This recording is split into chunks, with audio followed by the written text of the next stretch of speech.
உங்க மாப்பிள்ளை விட்டு வயலு மப்பு மந்தாரம்மா கொத்தும் கொலையுமா பாக்குறதுக்கு சும்மா கண்ணுக்கு குளு குளுன்னு குளிர்ச்சியா இருக்குனே. டேய் நீயே கோமணம் கட்டாத பைய, உனக்கு எதுக்கு குளிர்ச்சி எல்லாம்? மூடிட்டு வாடா.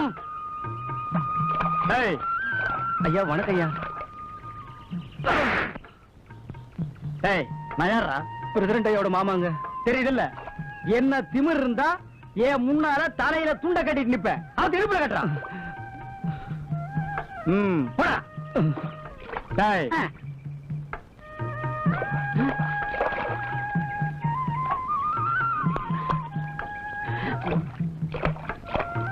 வணக்கங்கய்யா. டேய் நான் யாரா? பிரசிடண்ட் ஐயா மாமாங்க. தெரியுதுல்ல, என்ன தெனாவட்டு உனக்கு இருந்தா ஏன் முன்னாடி துண்டை இடுப்புல கட்டிட்டு நிப்ப,